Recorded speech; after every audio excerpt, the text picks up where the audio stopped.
Assalamualaikum warahmatullahi wabarakatuh.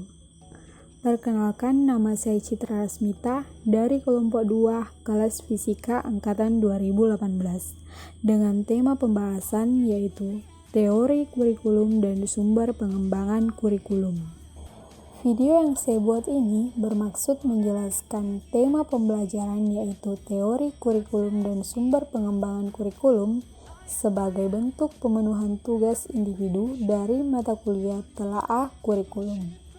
Baiklah, langsung saja untuk materi yang pertama yaitu teori kurikulum. Teori merupakan suatu perangkat pernyataan yang bertalian satu sama lain yang disusun sedemikian rupa sehingga memberikan makna yang fungsional terhadap serangkaian kejadian. Perangkat pernyataan tersebut dirumuskan dalam bentuk definisi deskriptif atau fungsional, suatu konstruksi fungsional, asumsi-asumsi, hipotesis, dan generalisasi hukum. Jika konsep-konsep dari perangkat pernyataan sebelumnya diterapkan dalam kurikulum, maka teori kurikulum merupakan suatu perangkat pernyataan yang memberikan makna terhadap kurikulum sekolah. Selanjutnya mengenai teori kurikulum menurut para ahli. Menurut Bobit, teori kurikulum merupakan kehidupan manusia. Kehidupan manusia meskipun berbeda-beda tetapi pada dasarnya sama, terbentuk oleh sejumlah kecakapan pekerjaan. Yang kedua, menurut Hollis Caswell, ia mengembangkan konsep kurikulum yang bersifat interaktif, juga menekankan pada partisipasi guru. Pada dasarnya, guru diminta berpartisipasi dalam menentukan kurikulum, menentukan struktur organisasi dari penyusunan kurikulum, dan merumuskan pengertian kurikulum, serta merumuskan tujuan, memilih isi, menentukan kegiatan belajar, desain kurikulum, menilai hasil, dan lain sebagainya. Yang keempat, menurut Ralph W. Taylor, ia mengungkapkan 4 pernyataan pokok yang menjadi inti kajian dari kurikulum. Yang pertama, tujuan pendidikan yang manakah yang ingin dicapai oleh sekolah? Yang kedua, pengalaman pendidikan yang bagaimanakah yang harus disediakan untuk mencapai tujuan tersebut?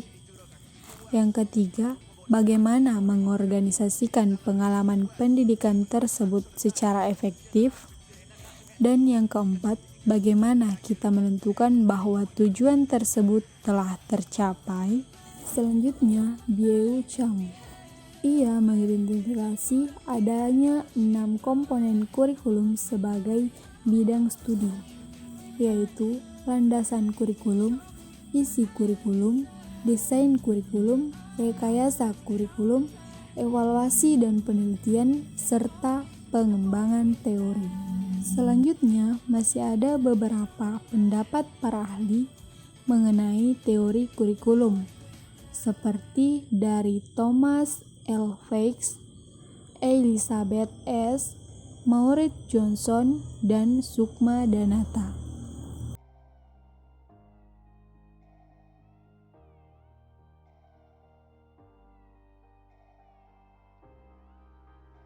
Perkembangan lebih lanjut kurikulum dipakai dalam dunia pendidikan.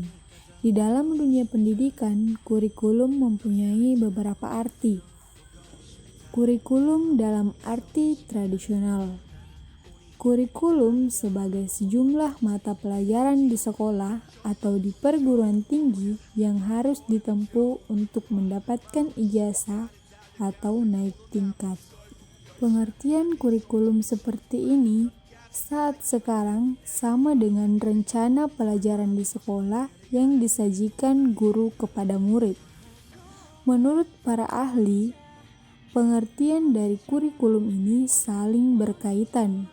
Misalkan, menurut Ari Levy mengemukakan kurikulum semacam ini tidak lebih dari daftar singkat mengenai sasaran dan isi pendidikan yang diajarkan di sekolah atau program silabus atau pokok bahasan yang akan diajarkan.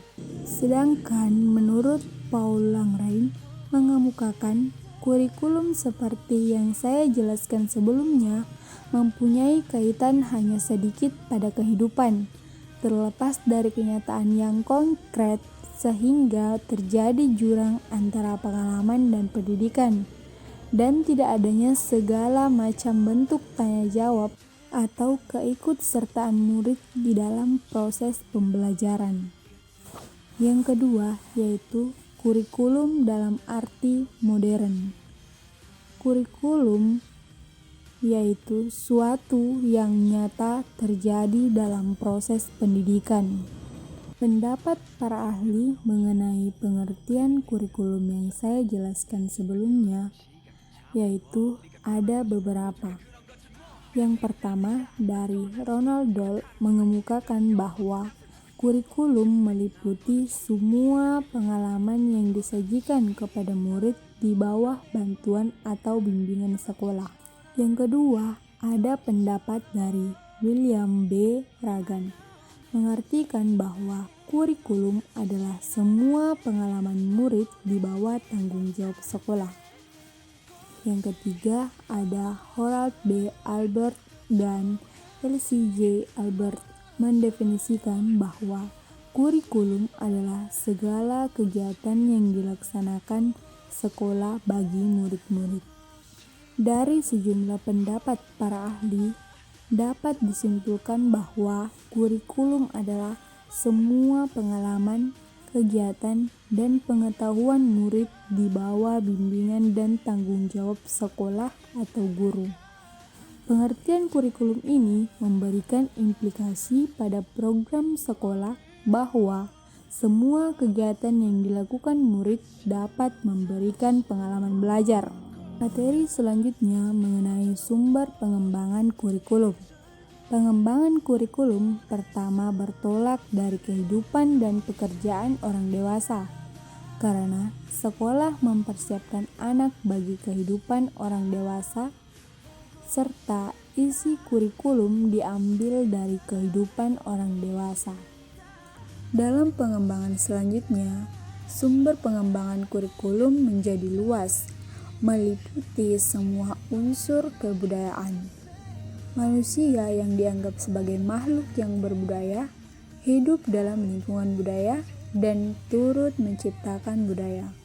Untuk dapat hidup dalam lingkungan budaya, manusia harus mempelajari budaya, maka budaya menjadi sumber utama dari isi kurikulum.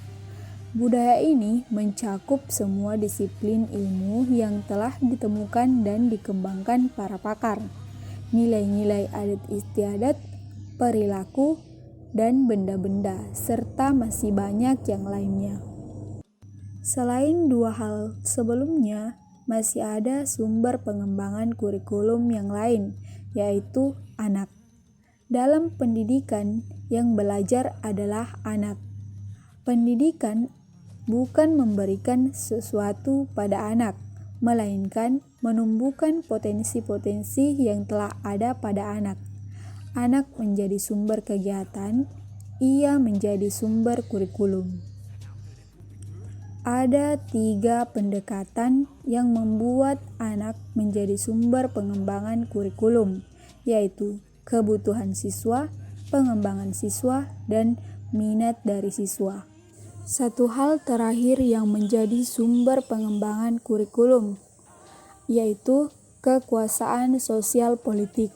Di Indonesia, pemegang kekuasaan sosial politik dalam penentuan kurikulum adalah Menteri Pendidikan Nasional, dan dalam pelaksanaannya dilimpahkan kepada Dirjen Pendidikan Dasar dan Menengah serta Dirjen Pendidikan Tinggi bekerja sama dalam Badan Penelitian dan Pengembangan Diknas, atau kalau di Departemen Agama dalam pelaksanaannya dilimpahkan kepada Direktur Pendidikan Madrasah dan Dirjen Pendidikan Islam yang bertanggung jawab langsung kepada materi agama.